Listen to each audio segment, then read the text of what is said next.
How's everyone doing?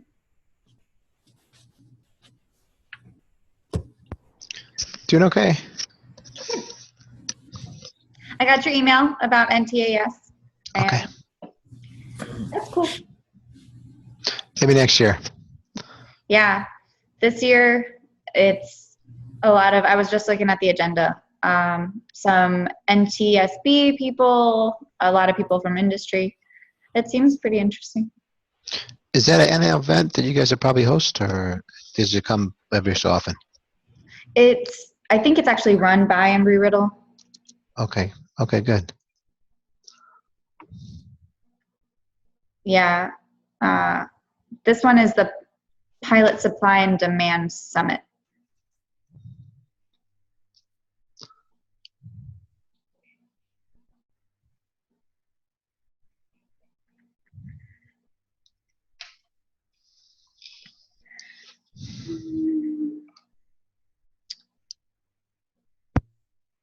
So I'm sure everyone got the email for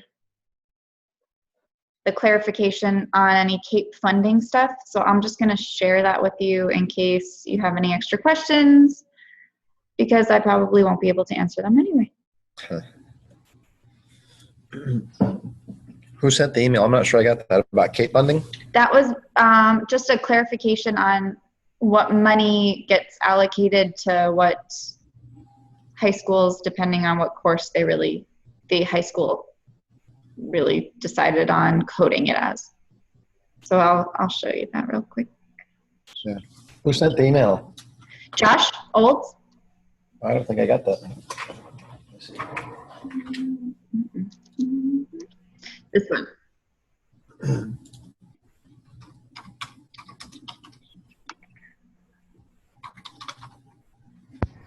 So CAPE funding is available for any course that has been registered by the high school as a high school course code. So that's usually, it starts with an 8 and it's, 7 or so digits. And then if a SKINS number has been utilized for the high school course code, CAPE funding is not available because the course has been registered as a college dual enrollment course. Typically, going back to number 1, it's going to be registered in the high school as maybe an aerospace technologies 1 or maybe an aerospace engineering course. But I thought you had to get some kind of certification in order to qualify for CAPE funding. The course has to result in a certification of some kind. Right. We were talking about AS 220. Oh, 220, okay. And I mean, the same thing could technically go for AS 121. Right, yeah, 121 has one, but it depends on how you code it, right? Because if it says if it's a dual enrollment course, you're not eligible. Correct. Unless you code it the right way, then you are eligible. Exactly. Okay.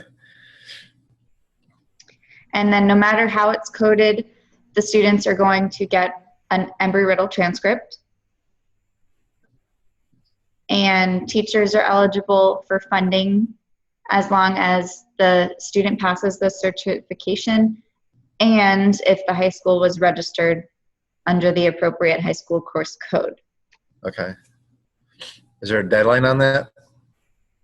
I don't know if high school is registered or not. Yeah, when the students registered towards the beginning of the semester, that was the course code that your administration chose. Okay. I know we don't do scans. They don't like scans here for some reason, so I know we didn't do that. Joe, what you got? As far as the teacher getting funding back, if they're a district employee, they will. I was informed that since I'm an Embry-Riddle employee, I'll get nothing back for any of the certifications, which is fine. I mean, Embry pays me very nicely, so. And I'll verify that also. Well, and that may vary by district, but that's what I was told. Since I am not a district employee, then I would not be reimbursed any of the teacher benefits. Okay. Yeah, I can see that. I think everyone else on the line is technically a high school employee. So I think right now it's just me and you on the conversation.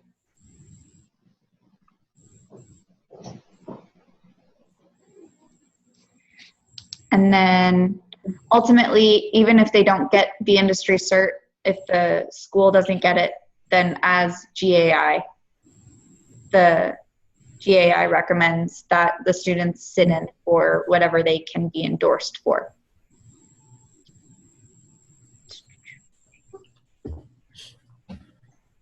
I hope that clarifies some stuff. Hillary, is it possible to get that forwarded out to us? Because I don't think I got that email either. Possibly my administrator did, but I haven't seen this one. Sure, I'll forward it. Say, yeah. I think John was mentioning I don't think he received it either. I didn't get it, but I'm not teaching 220. Augie is. He probably got it. Oh, I got you. Okay. Oh, that's true.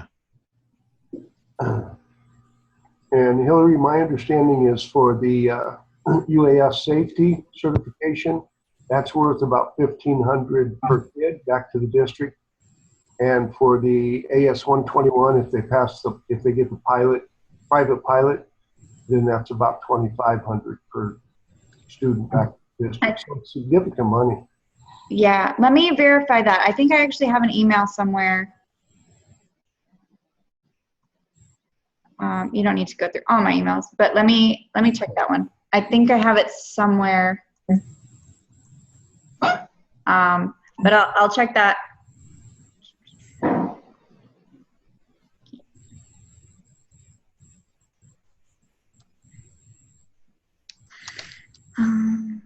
Let's see.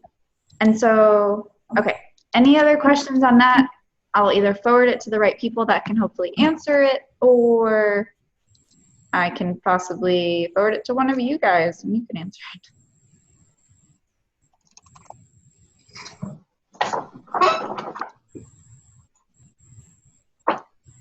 Okay.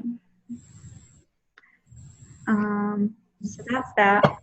And then for those of you going to NTAS, which is next, it goes from Sunday through Tuesday. We got a bunch of agendas sent out. So if you did not get those, then let me know and I'll forward it to you and I'll make sure that you get all of the required items, directions and agendas and any other letters that you might need for administration.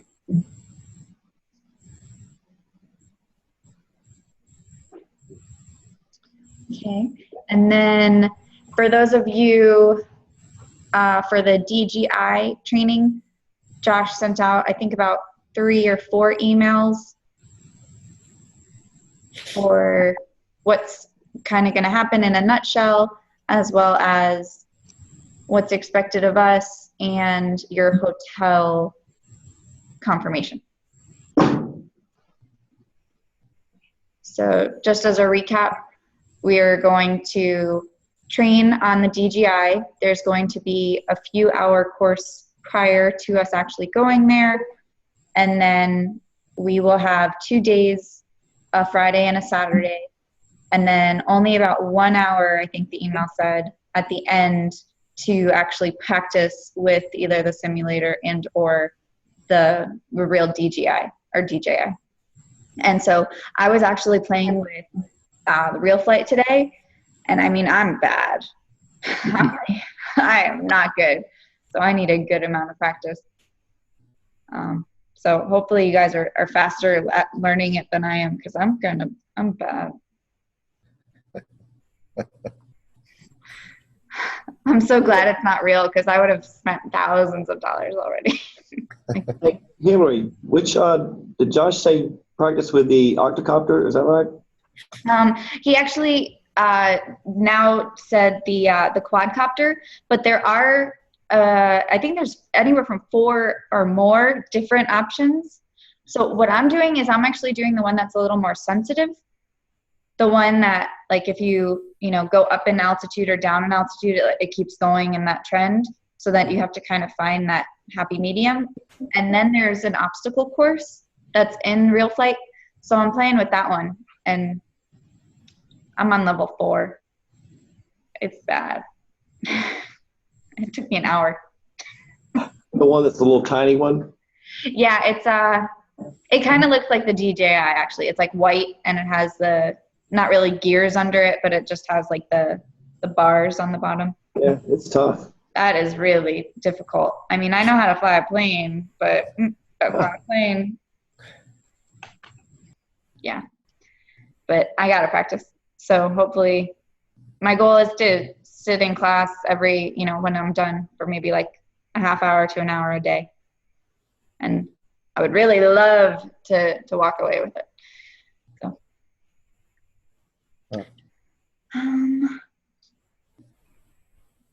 And are there any questions or anything? Because I don't have any announcements this time other than just recapping and verifying some of the stuff from last week. I do have a quick question. For the USI, the workbook, the waiver of liability, Mm-hmm. do we keep that, send that to somebody? What do we do with it? I believe the instructions were to send a copy over to Josh. So we could fax it, be okay? Yeah, fax or scan or whatever's easier for you. Okay. Do you happen to know his fax number?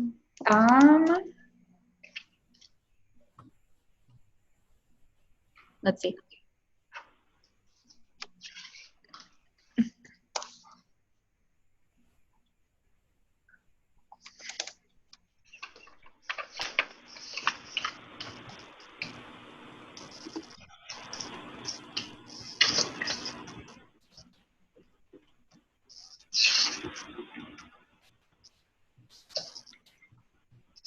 I think I found it on Embry Riddle's website. So Colleen's fax number is over here. So what we'll do is we can just send it to Colleen and then with attention to. And so it is 386-254-5517. 5517? Correct. Okay, thank you. And one more question. The instructor signature. So since Dale Dean is our instructor for that, so he would need to sign these as well? Because did you go through that course, that training? no, I wasn't able to do it yet. So, but he's not here with me. So do I need to like mail these to him, let him sign them, and then send them to y'all? That would be the safer way to do it. Okay. Unless you want to sign possibly under the line or next to kind of thing. And then if we need to send it to Dale, we could do it that way. He doesn't need it by a certain date. Okay. I'm just going to be out for about a month, so I just didn't, I didn't want something waiting on, if they're ready to take the exam while I'm gone, I didn't want them waiting on me. So should I maybe just mail them to him and then have him sign them and send them on to you all? Yeah, that should work just fine. Okay. And yeah. I have a question. Go for it. This one's come up before, but I don't remember the answer, but now it came up again. For the people that want to take AS 220, is it required or is it a prerequisite for them to have completed 120 or 121 first? That is not a prereq on any of our paperwork. Okay.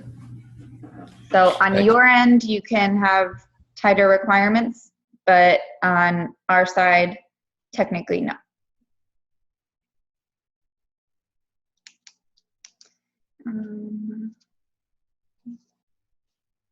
Hillary, I had two questions regarding AS 120. One was sectional charts. Who do we contact to get new sectional charts? Mine are expired. Can we just stamp them for training only and mark them not to be flown with, or whatever the phraseology would be, because they're expired basically? Yeah, my guess is that you're probably not actually going to get new ones. Okay, it's a yearly thing possibly. Yeah, and Okay. I mean, they're good for every 6 months or so, but as long as you're not using them, you're just using them for Training educational- purposes. Yeah, exactly. Okay, very good. And then I was wondering, the course evaluations that the students fill out, did they email us? Because I never, I didn't track down mine from the first semester. Is that something they email, or how do we look up after the surveys are done or whatever? Do they collect that and send that to us, or? They do. It is a different department, technically. It's statistics and more of a research department here on Okay. campus. I believe in Canvas, you'll have at least a count of how many students have completed it. Right. So I'll look in all of my Canvas stuff when we're done offline, and I'll Okay. see if I can find any. But I know that somewhere you're able to access, maybe in, I almost want to say Campus Solutions, but I could be wrong. Okay.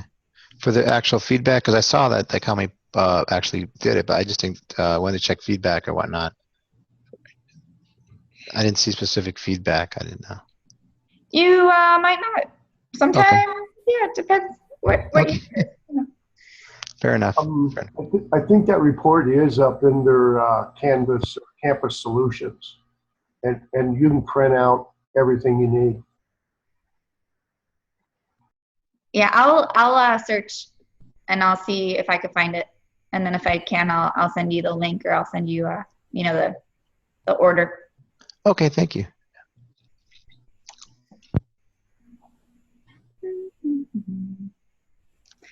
Okay. I did have the questions not directly with the course for the MOOCs that Embry-Riddle offers. I took the UAV course, so I don't know. Did they send the badges? I know there was some. Were they going to send those out already? And because I didn't receive one, I think I completed successfully.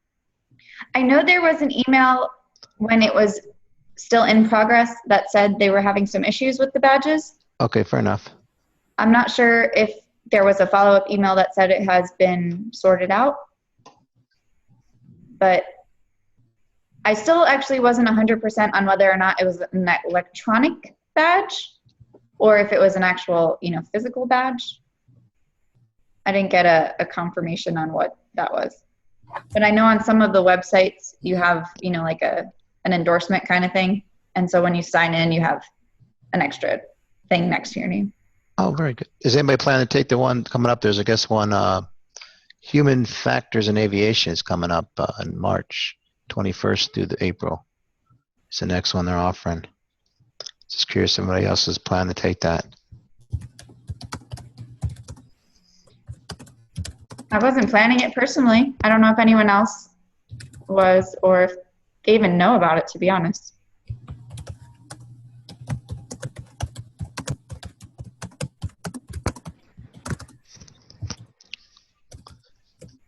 And then I know we have some summer training coming up, but there's other stuff. I was kind of doing some research with the space stuff, and there's the 44th Space Congress coming up at Cape Canaveral. I believe it's May 24th, 25th, and 26th. I don't know if anybody from everybody is going to be attending that, or if there's any invite for us to go to that. And this is May 24th through the 26th? Is that- Correct. Yeah, I just happen to be doing some research about the space, and I guess you guys started the new degree program for commercial space. I don't know exactly what it's called, but in 2013 you had the commercial space. I guess I don't know if it's a master's or it's the bachelor's for commercial space. Yeah, we definitely have a major, like a bachelor's in science in commercial space flight or commercial space operations, I think it's called. Okay. And actually I came across some news that said that they were doing summer space workshops for teachers. The news was dated 2013. They said for 5 years they'll be doing these workshops, but I couldn't seem to find the current application. I think it's hosted at Embry-Riddle or through Embry-Riddle and possibly offered at Cape Canaveral. But do you know if anything about the summer workshops for teachers in regards to space or space training or?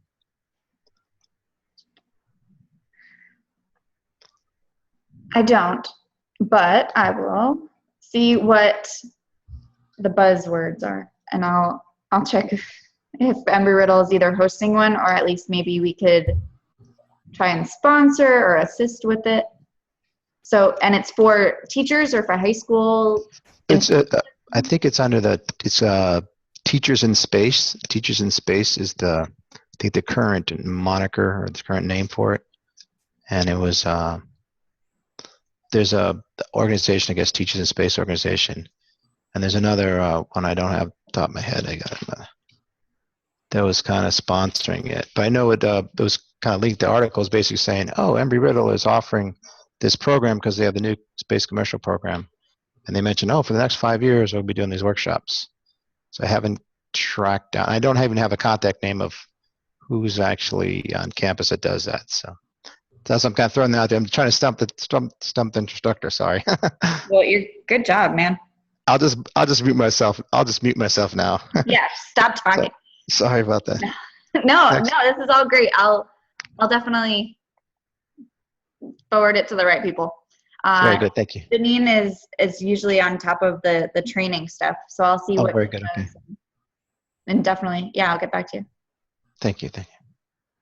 And then, so I got John, do you want me to ask this question or you want me to do it separately? I can unmute you actually if you want to. So John, you're unmuted. Doesn't matter. Either way. Okay. Just for my benefit. I mean, I wasn't sure. We have some kids that are upperclassmen that are transferring from other schools that are interested in the program, but they're only going to be here another year. So if they took Aerotech 1, they wouldn't get the benefit of taking any dual enrollment classes. So is it really required? No. Not for me, not for the schools that I'm in. I know Okay. that some other schools have more of an academy path and they require, stepping stones. But because at least our program is very new, so is yours, that's more of a personal thing. So either if you feel like your students are not able to do it, or if administration is going to require a strict regimen. I think the original plan was to make them run from the beginning to Aerotech 1, but I think anybody who transfers in with a high enough GPA is probably capable of taking the college courses without having to go through that. So, I would agree, to be honest. Okay. Just want to make sure it's okay. Yeah. Right.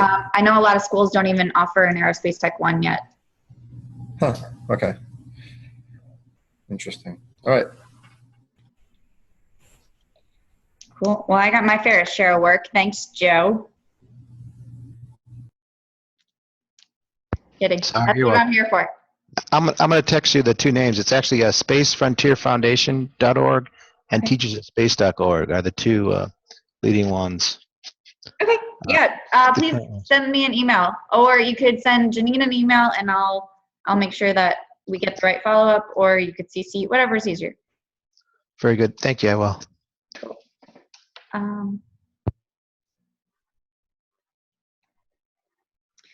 Anything else I could forward on to the right people, because it seems like I am batting 1,000 here, striking out.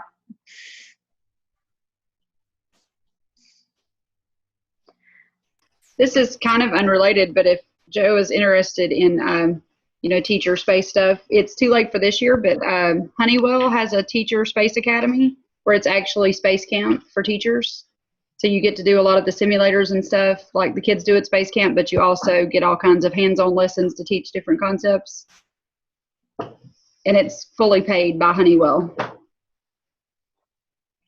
The deadline is usually, I want to think I did it over Christmas this year. I'm actually going this summer, but it's some other teachers told me it was really good. That's awesome. Congratulations. Thank you. Sounds like a lot of fun.